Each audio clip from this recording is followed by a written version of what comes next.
Hello दोस्तों, तो स्वागत है आपका अपने YouTube channel excellent English word में। और आज हम बात करने वाले हैं फ्यूचर परफेक्ट कॉन्टिन्यूअस टेंस की। देखिए, आज से 12 दिन पहले हम लोगों ने ये सीरीज शुरू की थी हर एक टेंस को पढ़ने की, और आज 12वें दिन हम जो है फ्यूचर परफेक्ट कॉन्टिन्यूअस टेंस यानी लास्ट टेंस को पढ़ रहे हैं। ठीक है, जिस बच्चे ने हमारे साथ शुरू से शुरुआत की होगी, ठीक है, और वो आज अपने लास्ट टेंस पर पहुँच चुका होगा। और जिन लोगों ने एक दो वीडियो देखी होगी फिर उसके बाद नहीं देखा होगा, तो वो जो है काफ़ी पीछे रह हो गया वो रह गए होंगे। ठीक है, तो इसीलिए मैं बार बार कहता हूँ कि एक बार अगर आप जो है चैनल को ज्वाइन कर लीजिए तो आप पर डे की वीडियोस देखते रहिए, और काफ़ी हेल्पफुल भी है आपके लिए वीडियो। ठीक है, तो आप देखेंगे तो आपके लिए अच्छा ही रहेगा।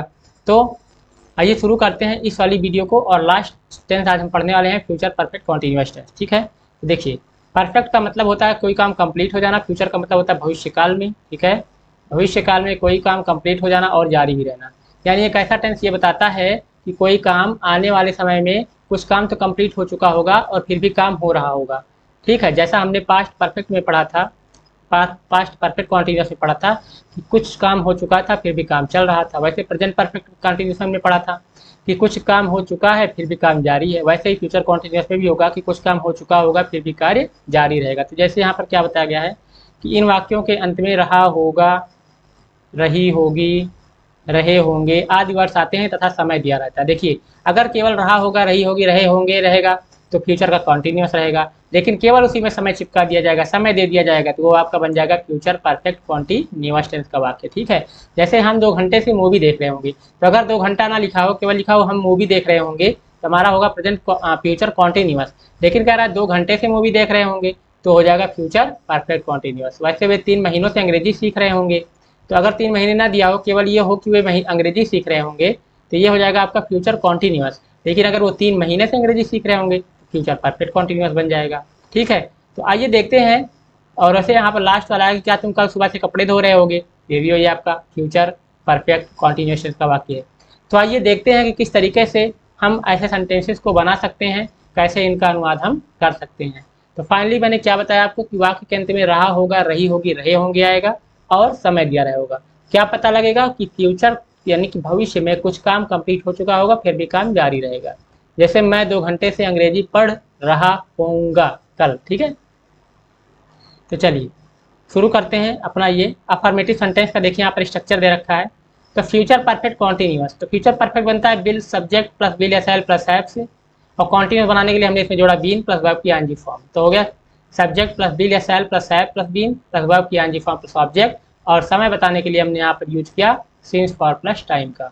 ठीक है, आइए देखते हैं कि कैसे हम इस सेंटेंस को बना सकते हैं। तो क्या है rule, will shall have plus been plus verb की आईएनजी फॉर्म। ठीक है, जैसे अगर पहला सेंटेंस देखा है, लिखा है हम कल एक नई कार खरीदने लखनऊ जा रहे होंगे। देखिए, खरीदने लखनऊ जा रहे होंगे, काम क्या हो रहा है कि हम कल लखनऊ जा रहे होंगे, क्या करने, एक नई कार खरीदने। तो क्या लिखेंगे हम, चलिए सीधा कीबोर्ड से करते हैं। वी क्या हो जाएगा, वी के साथ आप लगाते हो शैल, वी शैल हैव, क्या कर रहे होंगे, गोइंग, वी शैल हैव के साथ हम लगाएंगे पहले been, we shall have been, क्या कर रहे होंगे, गोइंग, कहाँ जा रहे होंगे, to Lucknow, we shall have been going to Lucknow, क्या करने, कल एक नई कार खरीदने। तो we shall have been going to Lucknow to buy a new car, to buy a new car tomorrow. Okay, we shall have been going to Lucknow to buy a new car tomorrow, यानी कल हम एक नई car खरीदने के लिए लखनऊ जा रहे होंगे। नेक्स्ट है मैं 4 दिनों से अपने दोस्त के साथ क्रिकेट खेल रहा हूँगा, मैं 4 दिनों से अपने दोस्त के साथ क्रिकेट खेल रहा हूँगा, क्या हो जाएगा, आई शैल, आई के साथ आप लगाते हो शैल, तो सबसे पहले हम क्या लिखेंगे, आई शैल हैव और लास्ट में क्या, बीन। ठीक है, ये हो गया आई शैल हैव बीन, क्या कर रहा हूँ, क्रिकेट खेल रहा हूँ, I shall have been playing, I shall have been playing cricket with my friend, इसके साथ अपने दोस्तों के साथ, I shall have been playing cricket with my friend, with my friends, कै दिनों से, 4 दिनों से, क्या हो जाएगा सिंस या फॉर। देखिए, सिंस और फॉर का यूज मैंने आपको बताया है प्रेजेंट परफेक्ट कॉन्टिन्यूअस टेंस वाले सेंटेंस में। आप चाहें तो आई बटन से जा करके आप फ्यूचर परफेक्ट कॉन्टिन्यूअस टेंस के वाक्य को देख सकते हैं, उसमें मैंने सिंस और फॉर का यूज बताया हुआ है। सिंस लगता है निश्चित समय के साथ, फॉर लगता है निश्चित समय के साथ। एक बार क्विक रिवीजन करा देता हूँ। जैसे आपको लिखना है सोमवार से मंगलवार से बुधवार से, तो since Sunday, since Monday, since Tuesday. जनवरी से फरवरी से मार्च से, तो सिंस जनवरी, सिंस फरवरी, सिंस मार्च।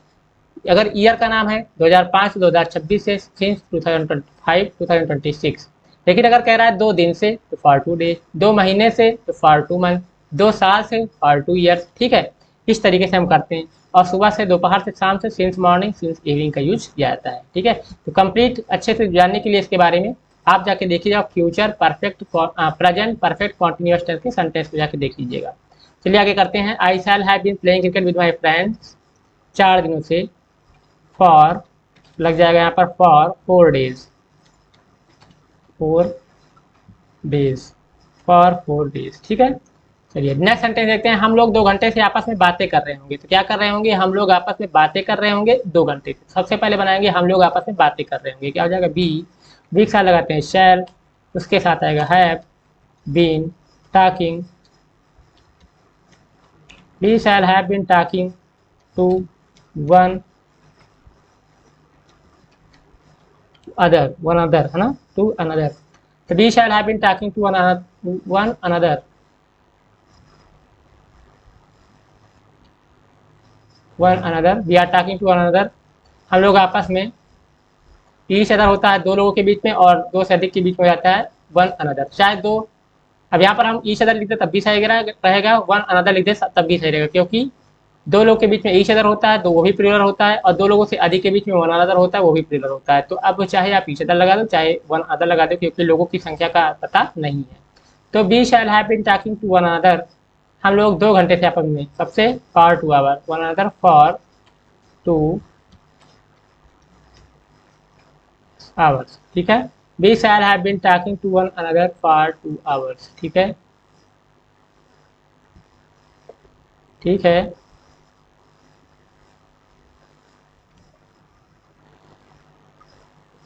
महिमा सुबह से खाना बना रही होगी, क्या हो जाएगा? महिमा, महिमा, महिमा सुबह से खाना बना रही होगी, तो Mahima will have been, Mahima will have been making cooking, Mahima will have been cooking food, Mahima will have been cooking food since morning. Okay, Mahima will have been cooking food since morning. वे लोग 2 बजे से सड़क पर दौड़ रहे होंगे, क्या हो जाएगा? दे शैल, देख रहा था कब लगाएंगे? Will, they will have been running on the road, कब से दौड़ रहे होंगे? 2 बजे से, तो सिंस या for, since, since 2 o'clock। Okay, तो they will have been running on the road since 2 o'clock, 2 बजे से दौड़ रहे होंगे। ठीक है, और इसको थोड़ा सा हम सही कर देते हैं और चलते हैं नेक्स्ट स्लाइड पर और देखते हैं निगेटिव सेंटेंसेस को। देखिए निगेटिव सेंटेंस कुछ नहीं सीखना है इसमें, बस इतना ध्यान रखना है कि विल शैल हैव के बाद और बीन के बीच में, हैव के बाद बीन के बीच में आप लगा देते हो नॉट। ठीक है, सब्जेक्ट प्लस विल या shall plus have plus not plus been plus ING form plus object, since या फॉर प्लस टाइम, सब कुछ सेम ऐसे है। बस इतना ध्यान रखना नेगेटिव सेंटेंस में हैव और बीन के बीच में नॉट लगा दिया जाता है। जैसे मैं उसे 2 दिन से पत्र नहीं लिख रहा हूँ, तो क्या हो जाएगा? आई के साथ लगेगा shall not have, I shall not have been. Not आपका लगता है हैव के पहले, तो यहाँ पर आप बीच में लगाएंगे क्या? नॉट। ठीक है, तो सही कर लीजिएगा सभी लोग। बिल हैव, बिल और शैल के बाद हैव के पहले क्या लग जाएगा? यहाँ पर नॉट। ठीक है, I shall not have been, will not या शैल नॉट के बाद तक फिर बीन लगेगा।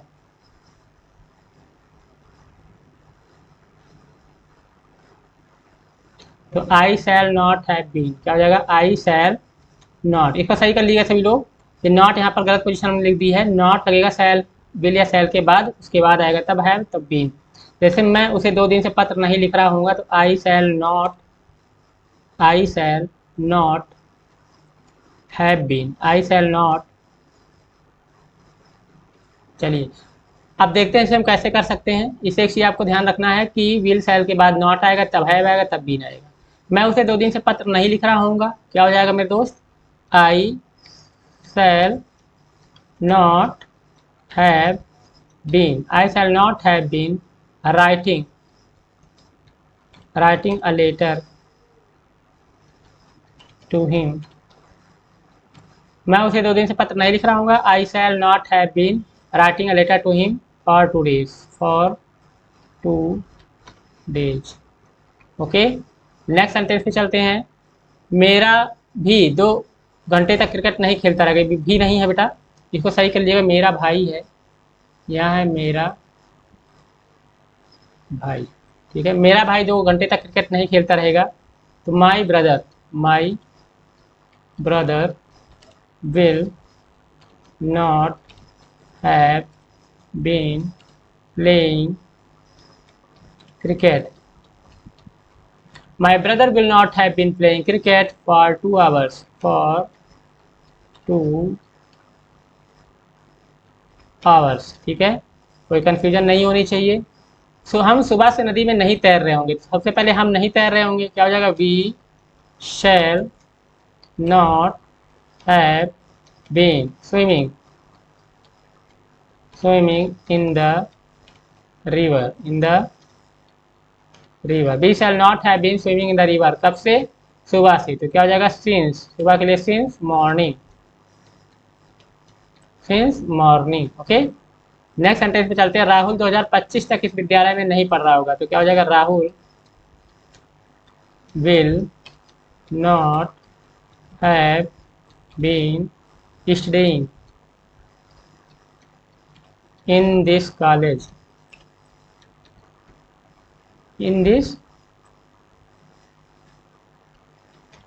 कब तक? 2025 तक। फ्रॉम, देखिए कभी कभी यहाँ सिंस और फॉर में तक के लिए हम सिंस की जगह पर फ्रॉम भी लगा सकते हैं। तो Rahul will not have been staying in this college from 2025 तक। तो Rahul will not have been staying in this college from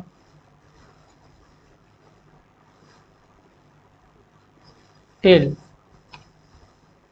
2025। देखिए यहाँ पर टिल लगा देंगे हम। ठीक है, Rahul will not have been studying in this college till 2025। तक की बात आ गई तो हम 2 टिल लगा देंगे। मैं 10 सालों तक इस कंपनी में जॉब नहीं कर रहा हूँगा। तो क्या हो जाएगा? I shall not have been working in this company. I shall not have been working in this company till, या यहाँ पर आप लगाएंगे for. I shall not have been working in this company for 10 years.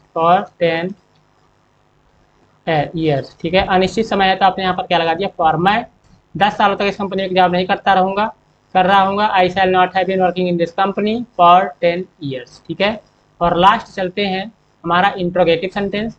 अब यहाँ पर भी देखिए वही गलती है, इसको सुधार लेते हैं। सब्जेक्ट के बाद विल शैल के बाद subject not have been plus verb की ing form plus object since for plus time. सब कुछ यहाँ पर सही लिखा हुआ है। ठीक है, आइए करते हैं। जब वाक्य क्या से प्रारंभ होगा तो सबको पता है कि हम सबसे पहले हेल्पिंग वर्ब को लिखते हैं, उसके बाद सब्जेक्ट, नॉट है तो नॉट, उसके बाद हैव बीन प्लस वर्ब की एनजी फॉर्म, ऑब्जेक्ट, फिर सिंस या फॉर लगा करके टाइम लिख देते हैं। ठीक है, और क्वेश्चन वर्ड जिसमें बीच में आता है तो उसमें क्या करते हैं? क्वेश्चन वर्ड को उसी के आगे चिपका देते हैं। ठीक है, आइए शुरू करते हैं और देखते हैं ऐसे सेंटेंसेस को कैसे बना सकते हैं। जैसे क्या तुम 2 दिनों से मेरा इंतजार कर रहे होगे। क्या हो जाएगा? Will you have been waiting for me. Will you have been waiting for me for 2 days।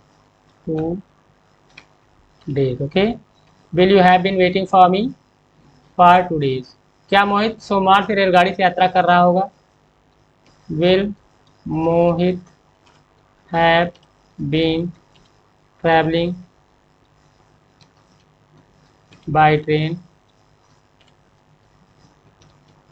Will Mohit have been travelling by train. क्या मोहित सोमवार से? फ्रॉम, यहाँ फ्रॉम लग जाएगा क्योंकि यह सोमवार से यात्रा शुरू करेगा। तो फ्रॉम मंडे। ठीक है, फ्रॉम, तो यहाँ पर हम फ्रॉम लगाएंगे क्योंकि वो सोमवार से जो है कह रहा है क्या मोहित सोमवार से रेलगाड़ी से यात्रा कर रहा होगा। फ्यूचर में आने वाले समय से वो यात्रा करना शुरू करेगा, तो वहाँ से फ्रॉम लगा देंगे। ठीक है, ट्रेन फ्रॉम। ठीक है, तो बिल मोहित है। ओके, तो आइए देखते हैं अपना नेक्स्ट सेंटेंस। वे 5 घंटे से प्रधानमंत्री का इंतजार क्यों कर रहे होंगे। ओके, क्या हो जाएगा, वाई विल, वाई के बाद हम लिखेंगे will they, why will they have been, why will they have been waiting for the PM, waiting for the PM, waiting for the Prime Minister. Why will they have been waiting for the Prime Minister? Why will they have been waiting for the Prime Minister for 5 hours? For 5 hours. Okay, चलिए इसी तरीके से चलते हैं next sentence पे। ये 3 महीने तक इंग्लिश कहाँ सीख रहे होंगे, तो कहाँ की इंग्लिश थी, वेयर, वेयर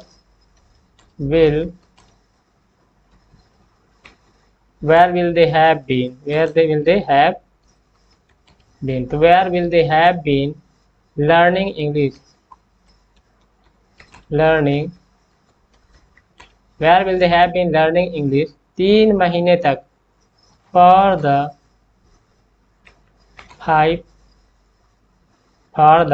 5 months। ठीक है, where will they have been learning English for the 5 months। Okay, 5 महीने तक वो इंग्लिश कहाँ सीख रहे होंगे। तो हमने देखा बहुत ही आसान तरीके से विल हैव बीन या shall have been plus ing का फॉर्म का यूज करके हम फ्यूचर परफेक्ट कॉन्टिन्यूअस टेंस के वाक्य को बना सकते हैं।